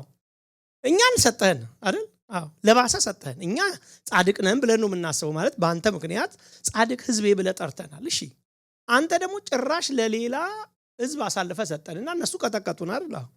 ቆይ አንተ ጻድቅ ከሆንክ እኛን የመቱን እነሱ ራሳቸው ምን ሊሆኑ ነው? እሺ አንተ ቅጣን። መቅጣት መቅጣት በእነኚህ ትቀጣናለህ። መቀጣት በሚገባቸው ትቀጣናል። በጣዖት አምላኪ ትቀጣናል። እግዚአብሔር ሆይ ፌር ነው? ኃጢአተኛው ጻድቁ ሲውጠውን ሲያላምጠው ማየት በእውነት ይሄ ፌር ነው እግዚአብሔር ሆይ የሚል ሰው ነው። ይሄ ነው የሱ ጩኸት የነበረው ማለት ነው። ለምንድነው ክፉዎች የሚያሸንፉት የሚል ለምንድነው ክፋት የሚበዛው የሚል ጥያቄ ነበረ። የእግዚአብሔር መልስ ተመልከቱ ምን እንደሆነ ያለው። እግዚአብሔር የነገረው መልስ በባቢሎን ላይ ተጠቅሜባት ሲጨርስ ባቢሎን ላይ ፈርዳለሁ የሚል ሐሳብ ነግሮታል። ግን አንድ ለሱ በጣም የነገረው ዋናው አድርጉም ጻድቅ ግን በእምነቱ በህይወት ይኖራል የምትል የሚገርማችሁ ነገር ቃል አይደለም የሰጠው። ኢቭን እንደዛ ተሟግቶ ሲጨርስ እኔ መሰለኝ በቃ ዕንባቆም በቃ እንግዲህ ልንገርህ መልሱን ልስጥህ የሚለው ነው መሰለኝ። ግን እግዚአብሔር ያለው እንደው ሁለት ነገሮችን ነው ተንተን ለማግኘት። የመጀመሪያ ትዕቢተኛን ሰው እንደ ምሳሌ ሰጠው። ልቡ ታብየዋል፣ ሰነፍ ነው፣ የልቡ ትዕቢት ያለው ብሎ ባቢሎንን እንደ ትዕቢተኛ ሰው አድርጎ ይገልጥለታል። በራሱ የተመካች ትዕቢተኛ አድርጎ ይገልጥለትና ቀጥሎ ግን የትዕቢተኛን ፍጻሜ ያሳየዋል። በራሱ ኃይል ስለሚታመን አንድ ቀን በመጨረሻ ውድቀት ነው የሚጠብቃት ባቢሎን። ውድቀት ነው፣ የታበየ ሰው መጨረሻ ውድቀት ነው ይለውና ቀጥሎ ወደሱ ሲመጣ ግን ጻድቅ ሰው ግን ምንድነው? ጠባቂ ነው ይለዋል። ጻድቅ ሰው ጻድቅ ሰው ምንድነው? ጠባቂ ነው። በእምነት በህይወት የሚኖር ነው። የሆነ ነገር እጅ በእጅ እየተቀበለ አይደለም። እግዚአብሔር ቃልን ይይዝና እሱን አምነው ይኖራል። ጻድቅ ይሄ ነው። ምን ማለት ነው? በእግዚአብሔር ይታመናል። በእግዚአብሔር ቃል እንዲያምን ነው የፈለገው ማለት ነው። ቃሌን እመን፣ እኔ የምለውን ቃል እመን እያለው ነው ያለው። ነገሮች እየከፉ ቢሆንም ህዝቡ የበዛ በባቢሎን ዋጋ እየከፈለ ቢሆንም አንፌርሊ ትሪት እየተደረገ ቢመስልም ግን እኔን ታመን እያለው ነው ያለው። ለዳንኤልም እዚህ ጋር ቃሉ የታመነ ነው። በቃ ሌላ ነገር የለም። ምንድነው ባጭሩ?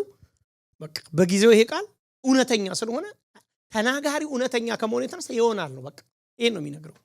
በፍጹም የሚሰጠው የዘመን እንትን አታዩም። እዚህ ጋር እንዲህ ይሆናል የሚል ነገር በግልጽ እዚህ ጋር ሲነግረው አትመለከቱም። ያንኑ የእግዚአብሔርን ባህሪ እዚህ ጋር እንመለከታለን ማለት ነው። በጾምና በጸሎት ነው ዳንኤልን የምታዩት። እቺን ያው ወደ እንትኑ እንግባ፣ ወደ ገደለው ብሏል። በጾምና በጸሎት በጣም ቁጥር 2 እና 3 ነው። ምዕራፍ ቁጥር 2 ምዕራፍ 10 በዚያን ጊዜ እኔ ዳንኤል ለ3 ሳምንት አለቀስኩ። 3ቱንም ሳምንት እስኪፈጸም ድረስ ምርጥ ምግብ አልበላው፣ ስጋም ወይም ጠጅ ወደ አፌ አልገባም፣ ቅባትም አልተቀባው። ትንሽ እንግለጠው። ምን ማለት ነው?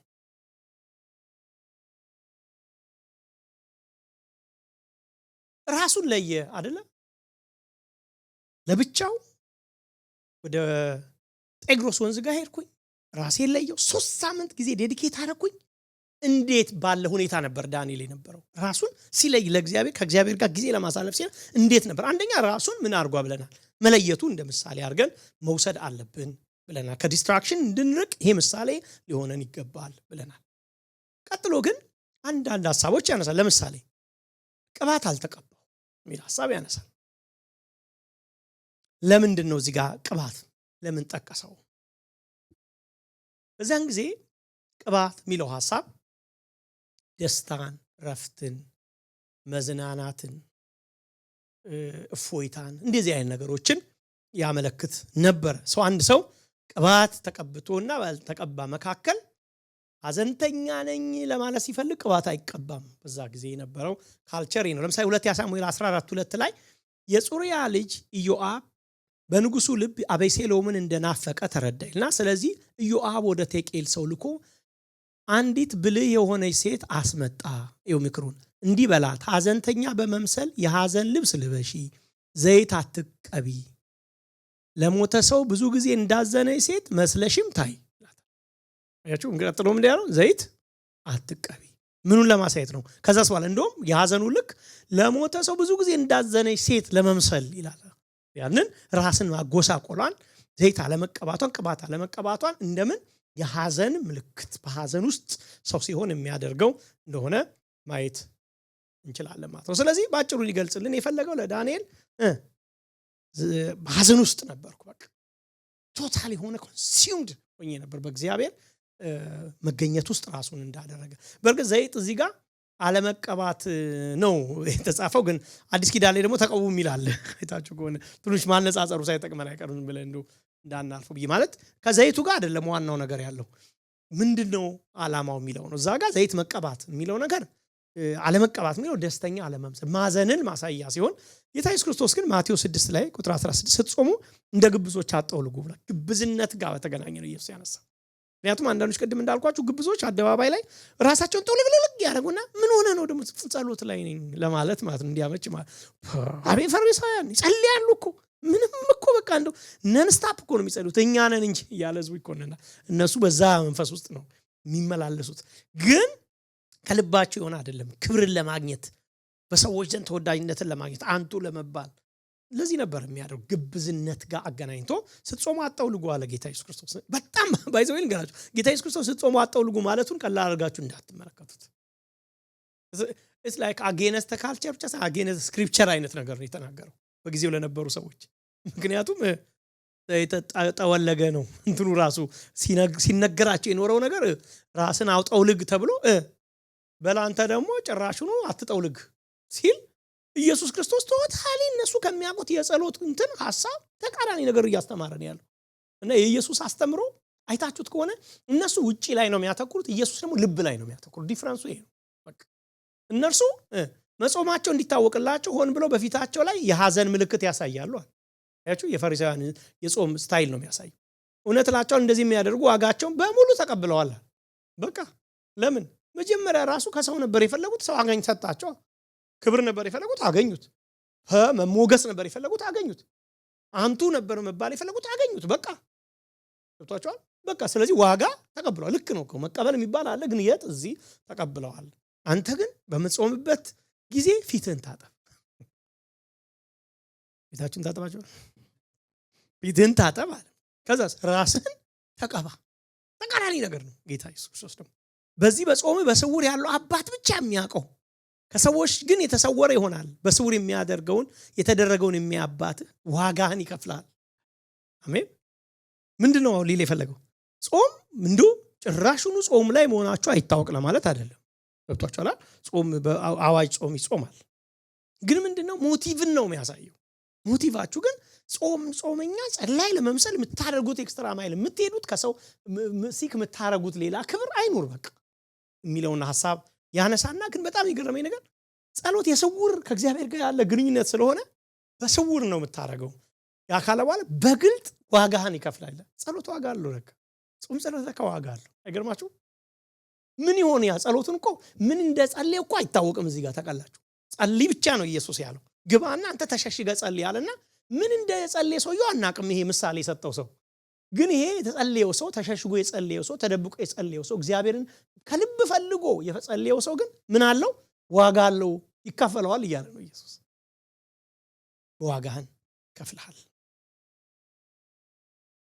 ጾም ጸሎትን ለምሳሌ የምናደርገው ነገር አይደለም። ከእግዚአብሔር ጋር የምናደርገው በጣም ክቡር የሆነ ስርዓት ነው። ስጋ አልበላውም ይላል። እንደገና ደግሞ ጠጅ አልጠጣውም ይላል። በአንዳንድ ቦታ ወይን አልጠጣውም ነው እንግሊዘኛው ላይ። ጠጅ አልጠጣውም ጥሩ ትርጓሜ ነው።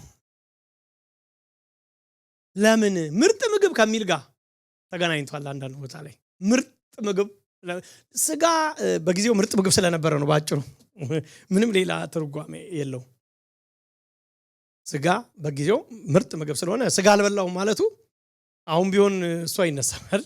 አሁን ቢሆን ብዙ የሚነሱ ምግቦች ነበሩ። አያችሁ።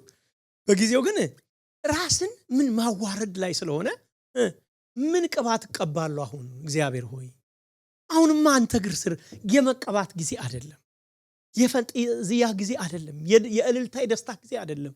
አሁን አንተ እግር ስር የመውደቅ አንተን ፊት የመፈለጊያ ስለ ህዝቤ ስለ ትውልድ ስለ ጄኔሬሽን የማልቀሻ ጊዜ ነው ብሎ ነው የተንበረከከው። ዘይት ከራሱ የከለከለው። አሁንም እሱ ብቻ ሳይሆን ምግብ ደግሞ ራሱን ሲከለክል ነው የምትመለከቱት። እሱ ብቻ ሳይሆን ምን አይነት ምርጥ ምግብ ሲከለክል ነው። በእርግጥ በአይሁድ ጾሞች ብዙ ናቸው። አሁን እዚህ ጋር ብዙ አሁን አልገባበትም እንጂ ጾም ፓርሻሊ ምናምን ብዙ አይነት ጾም በውሃ የሚጾም አለ። ምግብ ከተወሰኑ ምግቦች ራሳቸውን አቀበው የሚሉታል። ፉሊ ራሳቸው የሚከለክሉት አለ። ግን እዚህ ጋር ስጋ እንዳልበላ እናያለን ማለት ነው። ምርጥ ምግብ የሚለው ሐሳብ ከዛ ጋር የተገናኘ እንደሆነ እንድናቅ ማለት ነው። ባጭሩ ራሱን ለማስደሰት በዛ ጊዜ ላይ ራስን ለማስደሰት ምንም ነገር አላረከም ዳንኤል። አያችሁ ሁሉ ጊዜ ሰው ምንድነው የሚፈልገው? ስጋ መደሰት ነው የሚፈልገው። ታውቃለህ? እስቲ ዝም ብላችሁ ራሳችሁን እስቲ ቴስት አድርጉት። አሁን ጾም ጸሎት ላይ እንኳን ስትሆኑ እስቲ አሁን የመጀመሪያው ቀን አይታችኋል? የመጀመሪያው 2 ቀን 3 ቀን ምናምን የሆነ ሰው እየመጣ እኮ ያነቀ ነው ይመስል መጥቶ የሚታገለን እኮ ይመስል የእውነት ምግብ እኮ አይተን ማናቅ ነው የምንመስለው። እንደዛ እኮ ነው የሚታገል ማለት ሪሊ በቃ ማለት ዲስ ማች ምግብ ገዝቶኛል እንዴ ተቆጣጥረኛል እንዴ የምትሉት እኮ እኔ ልጾኛ ድሮ ምን እናደርግ ነው መሰላችሁ? ያንጎነን በኳየር ጸሎት ይባላል ማለት ጾም ጸሎት ተብሎ ይታወጃል በኳየር። እኛው 19 ምናምን ነው አመታችን። ዋኔ ምን እንነሳለን ባል ለገጾም ለገጾም ዋኔ 6 ነው የሚጀምረው እንባባላለን እኛ። ዲሲፕሊን እኮ መማሪያ ነው አይደለ? አንዳንዱ ነገር እኮ እስቲ ቆይ ይሄንን ማድረግ ትችላለህ ወይ እኮ ነው የምትሉት። ስጋ ገብቷችሁ አዛሃለሁ ወይ እኮ ነው የምንለው እኮ። አንዳንዱ እኮ ነገር አዛሃለሁ እኮ የምንልበት ቦታ ነው። የእውነት አንዳንዱ ነገር ሰፈር አድርግ ምን ይሄ እንደው እንትንን ጋር እንዳታገናኙት አንዳንድ ጋር አስተምሮች ጋር ግን በቃ ተገዛ ምንለው እኮ ጊዜ ነው። በእግዚአብሔር እግር ስር ሁን ምንለው ጊዜ እኮ ነው። ሁሉ ጊዜ የሚፈልጋቸው ነገር ኢንተርቴይንመንት ይፈልጋል፣ እንትን ይፈልጋል። እንዲሁም ጾም ጸሎትን ካነሳን አሁን ስጋ ማንስቷል፣ ቀጥሎ ጠጅ ማንስቷል።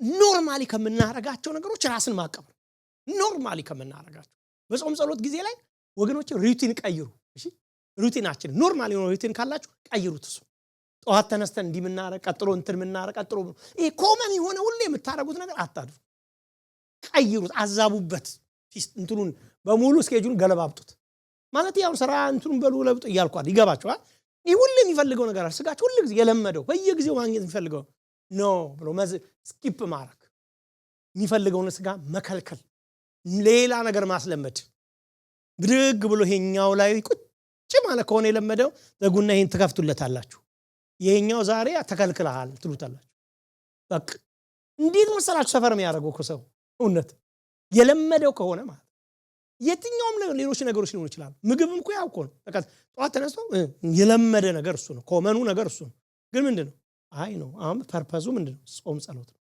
ልጸልይ ነው ይሄን ማረጋው ልጸልይ ነው ማለት አንዳንዱ ነገር በእውነቴ እንደው ተግባር ለማድረግ ሰዎች እኮ ጾም ጸሎትም ሳይሆን እኮ ዝም ብሎ ይውላሉ እኮ ተቃላችሁ እንደውም አሁን እኮ ጾም ጸሎትና አንቱ ራሱ እየተገለባበጠ መጥቷል ጾም ጸሎት መቼ ነው ቸርች የሚታወጀው እቀንሳለሁ እያለ ነው አሉ ሰው ገብቷችሁ ድብልቅልቅ ያለበት ጊዜ ነው ግን ፐርፐዙን ማወቅ አለብን ምንጸልይበት ፐርፐዝ በጣም ሊደበላልቅብን አይገባም ወዳጆች በጣም ሲሪየስሊ እንድንይዘው ማለት ነው ስለዚህ ራስን ማስደሰት የለብንም በዚህ ጊዜ መከልከል እንቅልፍ ከሆነ በጣም የሚፈልግ በእግዚአብሔር እግር ስር በመውደቅ ያንን መከልከል ሜዲቴሽናችንን ሲስተም መቀየር ሁሉ ጊዜ ኮመንሊ የሚያስበው ነገር አለ ስጋ ኮመን የሆነ ሁሉ ጊዜ የሚያስብ ይፈልገው መከልከል የእግዚአብሔርን ቃል እንዲያሰላስል ፍቅርን እንዲያሰላስል ይቅርታን እንዲያሰላስል ገብቷችኋል የእግዚአብሔርን መልካምነት እንዲያሰላስል ሲስተሙን ያንን እንትን ራሳችን ላይ አፕላይ ማድረግ ያንን ጾም ጸሎት ውስጥ ወገኖች ጊር ማዞር አለብን የሆነ ነገር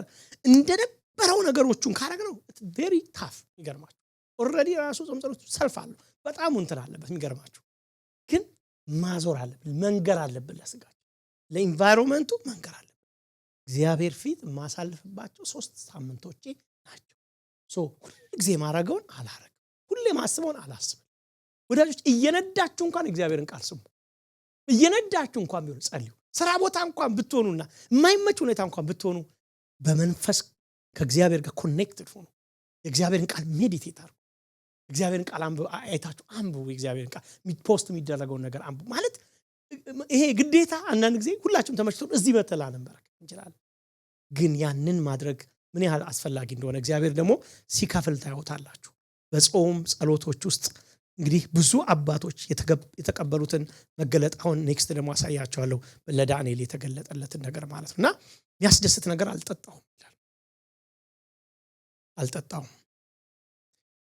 ለዳንኤል ከምልክትነት ያለፈ ነው አሁን ምግብ አለመብላት አለመጠጣት ዘይት አለመቀባት ከምልክትነት ያለፈ ነው ምንድነው ያንጸባረቀ ያለው ሐዘኑን ነው የሚያሳየው ዝም ብሎ ነው ሐዘን ማለት አይደለም ዝም ብሎ የሆነ ሐዘኑን ለማሳየት ምን ማለት ነው ሊጸልይበት ስላለው ነገር ምን ያህል ኢገር እንደሆነ በምን አይነት ዳስፐሬሽን በእግዚአብሔር ፊት እንዳለ የሚያሳይ ነው ወዳጆቼ እግዚአብሔር እኮ ጾም ሳንይዝ ምን ጸልየውን ጸሎት ይሰማናል እኮ እናውቃለን ግን እግዚአብሔር አክሰስ እኮ ይሰጠን እኮ በጾም ጸሎት ደግሞ ይሰጠን አክሰስ አለ ብዬ ነው ማምነው በጾም ጸሎት ስንገባ እግዚአብሔር መንፈሳዊ ነገር በጣም ራሱን የቻለ በስርዓት የሚከድበት መንገር ስለሆነ መንፈሳዊ ነገር አንድ ሰው ያለ ጾም ጸሎት ያደረገውና በጾም ጸሎት ያደረገው ጸሎት አንድ አይነት ቢሆን ጾምና ጸልዩ አይለን በመጽሐፍ ቅዱስ ላይ ጌታ ኢየሱስ ክርስቶስ ጾሞ ጸልይ አይለን ጸሎት ኢየሱስ ክርስቶስ ላይፍ ስታይል ጾም ሲጨምር there is another chapter ነው የምታዩት ሌላ በር ሲያስከፍት ነው የምታዩት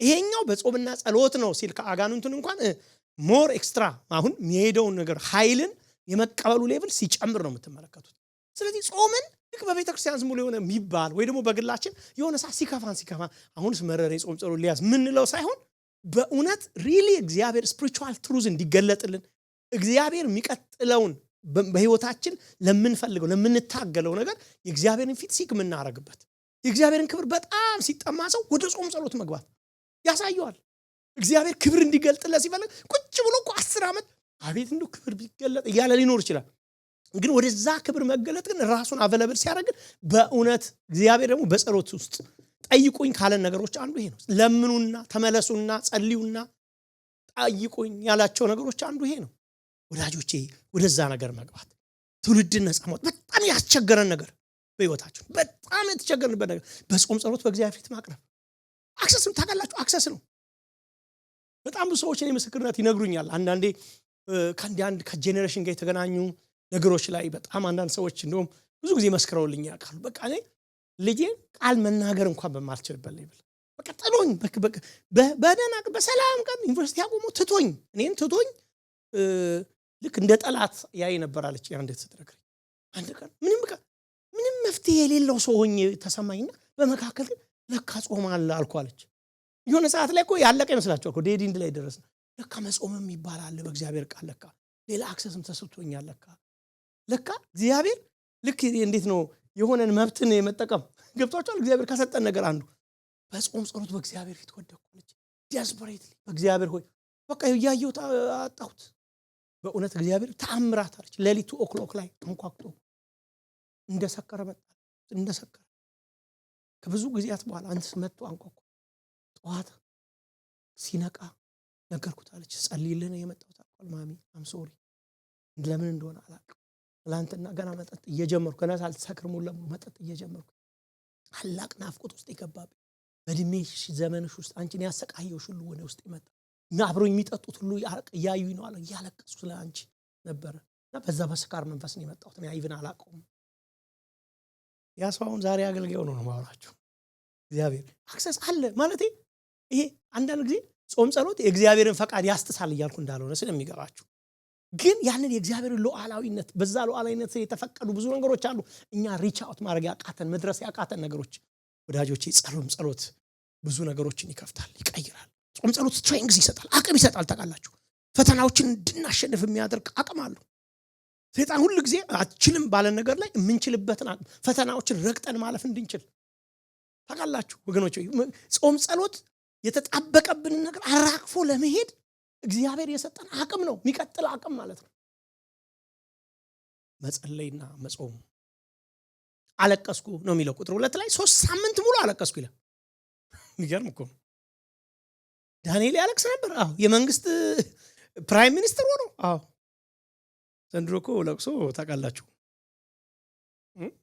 አሁን ሰው ካለቀሳችሁ እርግጠኛ ነኝ የሆነ ጠርቷችሁ በቃ ማን ሞተ ሊለን እንደሚችል አሁን በቸርች ውስጥ ወደዛ እየመጣሽ ነው ቤተክርስቲያን ነው። ሰው እግዚአብሔር አያስለቅሰውም እየቀረ መጥቷል። ገብቶኝ ጸሎት ጋር ማልቀስ እየቀረ ስለመጣ አሁን ሰው ካልቀስ ምን ቸግሯት ይሆንስ ሊባል እንደሚችል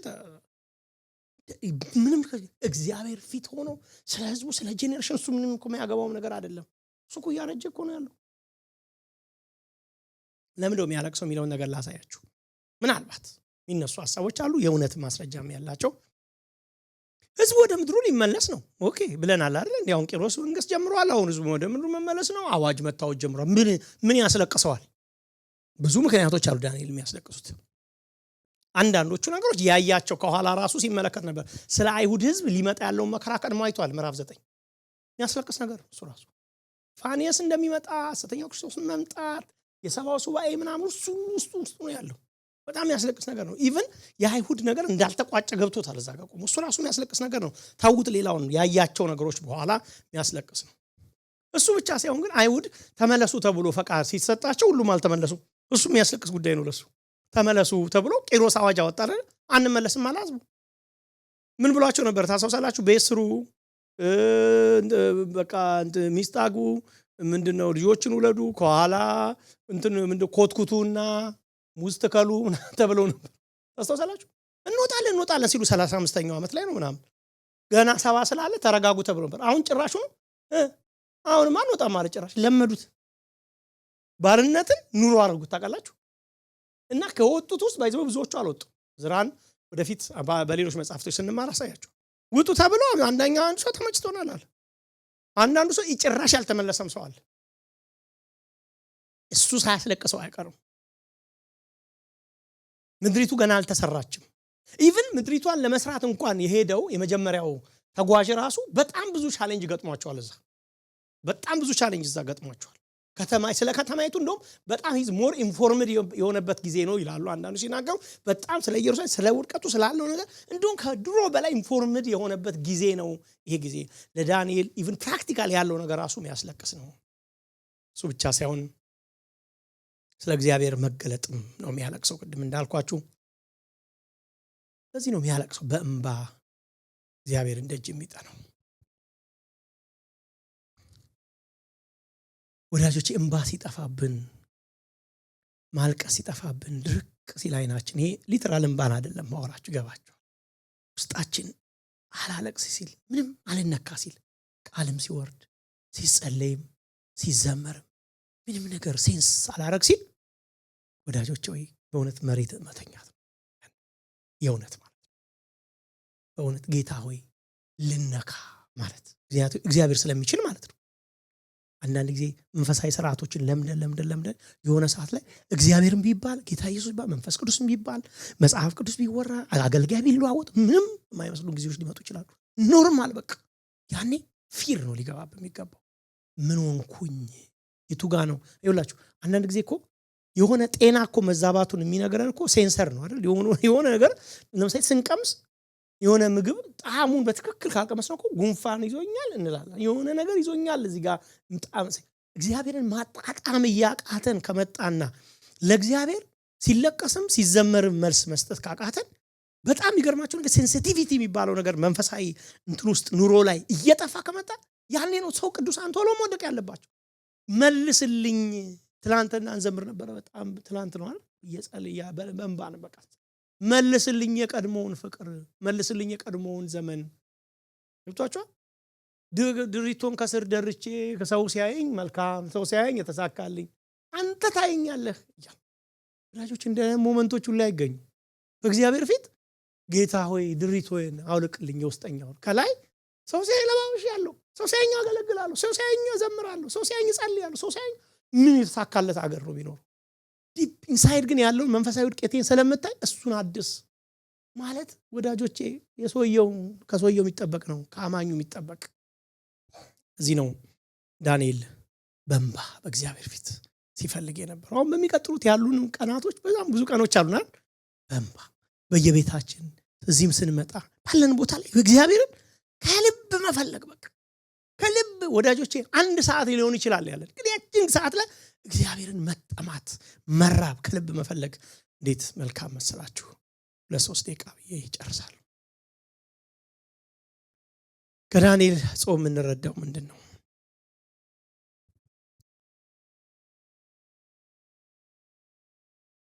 ጾም ድሮ ከምናደርገው ኖርማል ተግባር ራስን ማቀብ ነው። ኖርማል ሩቲን መውጣት ነው።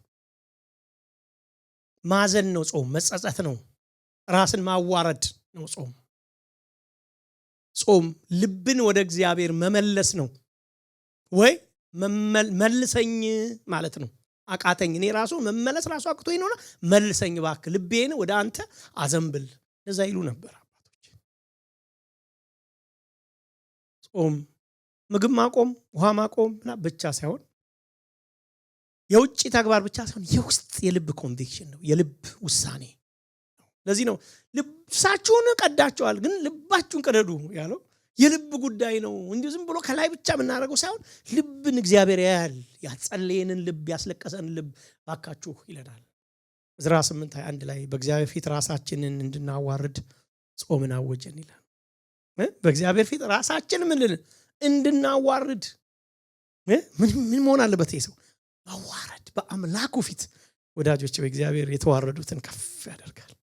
እግዚአብሔር በፊቱ ዝቅ ያሉን ሰዎች ወደ ላይ ያነሳል። ብዙ ጊዜ አንስቼላችኋል። ጌታ ኢየሱስ ክርስቶስ ታውቃላችሁ አይደል? አጋንንቱ ሲያዩ አንተ የእግዚአብሔር ልጅ ልታጠፋን መጣ፣ አንተ የእግዚአብሔር ልጅ ይሉት ነበር አደባባይ ላይ። ኢየሱስን ግን በደንብ ያየው ሰው ጓዳ ነው የሚያውቀው። ሰይጣን አደባባይ ማዕከል ላይ የእግዚአብሔር ልጅ እያለ ቢወድቅለት አያስደንቅም። ኢየሱስ ክርስቶስ ጓዳ ማን እንደሆነ ስለምናውቅ ሰይጣንና እግዚአብሔር የሚተዋወቅበት ቦታ አለ። ሰይጣንና ኢየሱስ የእግዚአብሔር ልጅ መሆኑን ብቻ አይደለም ሰይጣን የሚያውቀው። ኢየሱስ ክርስቶስ ያንን በምድረ በዳ ላይ ኦፈር ያደረገውን በልቶ ቢሆን እንዲህ አይልም ነበር። እዚህ ጋር ሲጥልለት አይቶታል። በፈተና ሲጸና አይቶታል። ኖ ሲል አይቶታል። ሲጾም ያየዋል። ሲጸልይ ያየዋል። ከአባቱ ጋር ያለው ግንኙነት ያየዋል። ሰው አደባባይ ላይ መጥቶ ኢየሱስ ክርስቶስ መንፈሳዊ ለመሆን አይሞክርም። ጓዳ የሆነው ስለሆነ አደባባይም ሲመጣ ያ ኃይል፣ የጓዳ ኃይል ይገለጣል። እዚህ ጋር ገብቷችኋል? በተለይ የምናገለግል ሰዎች፣ ምንዘምር ሰዎች፣ ምንጸልይ ሰዎች፣ ለሰዎች መንፈሳዊ ነገሮችን ምንመግብ ሰዎች፣ ምናበላ ሰዎች ምናጠጣ ሰው ባይብል ስተዲ ውስጥ ምናገለግል ሰው በሌሎች ቤትኛው ምን ወዳጆቼ ሆይ ግብት ማለት ነው። ለምሳሌ ያላራሰን ውሃ አይታይም እዚህ ሲንጠባጠብ ውሃ ውስጥ የመታን ዝናብ ነው ስንገባ ዝናብ መጥቷል እንዴ ምንባለው እዛ ውስጥ ጥመቅ ብሎ ስንወጣ ጠግቦ ሲወጣ ሰው ያስታውቃል። ወዳጆቼ ሆይ እግዚአብሔርን ቃል ጠጥቶ ሲወጣ በእግዚአብሔር መንፈስ ተሞልቶ ሲወጣ በቃ እኮ ከሰው ዓለም ኢቭን በኋላ ኔክስት ካሳያችኋለሁ በዚህ ፕሬዘንስ ውስጥ ሲገባ እኮ ዳንኤል ምን እንዳልተቀላችሁ ኦቨርዌልምድ ደከመኝ ሁሉ ጌታ ሆይ ሰውነቴ ደከመ ፌንት አረኩ ምን ይሻላል ሲሉ ነካውሉ ፕሬዘንስ ውስጥ ስለሆነ ማለት ነው። ወዳጆቼ እግዚአብሔር አንድ ቀን እሱ ጋር ስንሄድ ልጄ ሆይ ማአት ነገር እኮ ነበር በምድር በመንፈስ ቅዱስ ላሳየ የፈለኩት ማአት ነገር ነበር፣ ግን ከኔ ጋር ምንም ጊዜ ያሳልፈ ስለማታውቅ መች ይላል በምን በኩል ላር ቢለን እስቲ ያስቡት ቢያሳየን እስቲ ሆነሽ ቲቪ ነገር ከፍቶ እንዲህ ነበር ልሰራብ የፈለኩ በሽተኛ ሲፈውስ አጋንንት ሲወጣ ሰዎች ወደ ጌታ ሲመለሱ ብዙዎች ስታጠም ለብዙዎች በረከት ስትሆን ነበር። አንተ በሄድክበት ቦታ መንፈስ ቅዱስ ሆስት እንድታደርግ እንድታንቀሳቀስ ነበር፣ ግን አንተ የዛን ማድረግ የሚችል ህይወት ስላልነበረ ዴዲኬሽን ስላልነበረ እሱ ከዛ የተነሳ ቀርቶብነው ቢለን እስቲ ያስቡት። አንዳንድ በመጽሐፍ ቅዱስ ላይ እዚህ ሀገር ላይ ሌሎችም ሀገሮች የነበሩ አንዳንድ ሰዎች ታሪክ ሰምቻለሁ። በእግዚአብሔር ፊት 4 ሰዓት 5 ሰዓት 10 ሰዓት ያሳልፉ የነበሩ ሰዎች ወዳጆቼ ሆይ በእውነቴ ነው ነገራችሁን። አንዳንድ የሪቫይቫል መጽሐፎችን ስታነቡ ሲገቡ ያስታውቃል ይላሉ። የሚመሰክሩ ሰዎች አሉ። ህዝቡ ነው የሚመሰክረው፣ ሰዎቹ አይደሉም የሚሉት። እኔ ስገባ አይደለም የሚሉት፣ ሰው ስለነሱ የሚያውቁ ሽማግሌዎች የኖሩ ሰዎች ጉባኤ ውስጥ ሲገቡ አይደለም ይላሉ፣ ከተማው ሲገቡ ሰዎቹ እናቅ ነበረ የሚሉ ሰዎች አሉ። ለምን? በጣም መንፈስ ቅዱስ ከነሱ ጋር ኃይል ከመስራት ከእግዚአብሔር እነኚህ ሰዎች ይወላችሁ ልዩ ለማድረግ አይደለም የምላችሁ፣ ግን መንፈስ ቅዱስ ከነሱ ጋር በጣም አያችሁ የእግዚአብሔር መንግስት ጋር የተገናኘ ነገር ስለሆነ ይዘን ምን ኖረው ከእግዚአብሔር መንግስት ውስጥ በዛ አጀንዳ ተጠምደው የሆኑ ሰዎች ስለሆኑ እግዚአብሔር ፉሊ በእነሱ ሲንቀሳቀስ እነ ሙሴን ተመልከቱ፣ ፊታቸው ሲያበራ ሙሴንና አንድን ሰውዬ አንድ አድርጓችሁ ማየት አትችሉም። በእግዚአብሔር ጋር ቆይቶ የመጣ ሰውዬ ስለሆነ ሙሴና አንድ እስራኤላዊ አንድ አይነት ሰዎች አይደሉም። ሚታይ ነገር ነበር። ወደ ፈርዖን ሲልከው ታያላችሁ በእግዚአብሔር ፕሬዘንስ ውስጥ ቆይተው። እነ ኤልያስን ተመልከቷቸው በእግዚአብሔር ፕሬዘንስ ውስጥ ቆይተው ሲገለጡ የሆነውን ነገር ተመልከቱ። ኤልያስ እንደኛ ሰው ነበር ብሎ እኮ ጸለየ የሚለን እኮ ዝም ብሎ አይደል፣ ኮንሲስተንት የሆነ ፕሬየር ይጸልይ ነበር ነው እንደው የሚለው አንዳንድ ቦታ ሲጸልይ ነበር፣ ጸሎት ነበር ህይወቱ። ከዛ ሲወጡ ግን ታያላችሁ የሚያደርጉትን ነገር። ወዳጆች አቅም ያሳጣን ነገር ምን ይሆን አሁን? አንድ ሰው እንዳለ ዲቤት ብሏል። አንድ ሰው ሰሞኑን አንድ መልክት ይሰማ ዲቤት አሁን እስቲ አሁን የኛው ወንጌል ነው የሚሰራው ያንተ ቃል እስቲና እንከራከራ እንል ክርስቲያን ነው አሁን እያፈራን ያለ ነው።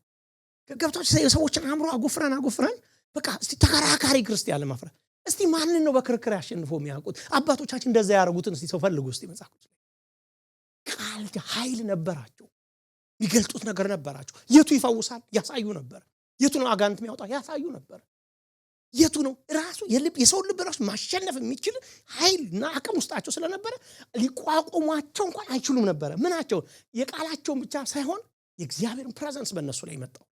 ከየት መጣ ያ ነገር? ወዳጆቼ ወይ ወደ እግዚአብሔር አንድ እርምጃ ጠጋ ስላሉ እግዚአብሔር የሚነካ የሚታይ አምላክ ስለሆነ ገብቷቸዋል። የሆነ ምን ልበላችሁ የሚተላለፍ አምላክ ስለሆነ ያንን ሲያዩ ነው የምትመለከቱት። ኔክስት እንቀጥላለን። ይሄ የውጭ ስርዓት አለመሆኑን ኢሳይያስ ይነግረናል። ምንድነው ጾም ጸሎት የሚለውን የውጭ ስርዓት ብቻ አይደለም ብሎ ኢሳይያስም ኔክስት በደንብ አሳያችኋለሁ። እግዚአብሔር ትንሽ ጠጋ ያርገን። አሜን። አሁን እኛ ከዚህ ባይዘው ተቀላሽ ከዚህ ጋር ይገጣጣማ ብለን አይደለም የጠበቅነው ምዕራፍ 10ኛ የዝም ብሎ ራንደም እንትኑን ጠብቀን ወደ ዳንኤል እየሄድን ያለ ነው። ግን እግዚአብሔር ከዚህ ጋር ይሄንን እንሰማ ሊሆን ይችላል ዛሬ ይሄው ተገጣጣ እና በደንብ እንድንፈልገው እንደዚህ ምንም በቃ ጸልይና መጾም just part of አንድ ክርስቲያን ላይፍ አንድ መንገድ ላይ በቸርች የሚታወጅ ወይ ደግሞ እኛም ስንፈልግ ምናረጋው አይደለም። ወዳጆች እኔ ልንገራችሁ ጾም ጸሎት ላይ እኔ ሴንስ ማረጋው የጉባኤ ስፒሪት ሲለወጣ ያለው እናንተ እንኳን ሴንስ ማረግ ትችላላችሁ። በጾም ጸሎቶች መካከል ያሉት የፕሮግራም እንትኖች ራሱ ይቀየራል። የሰዎች እንትን ይተሰላላችሁ በቃ የመስላት ምን ነገር ታቆታላችሁ። በቃ ይሄ ክብደቶች ራሱ እየተነሱ ነው እግዚአብሔር ጋር ኢዚ የሆነ አክሰስ ኮል ያለን ግን ይሄ የሚከብደን ይሄ ቁርበት ነገር በየቀኑ የሚጫንብን ነገር እግዚአብሔር ያነሳው እየቀለለን ሲሄድ ነው የምታየው። እግዚአብሔር ይርዳን። አሜን። እስቲ ቆመን እንጸልይ።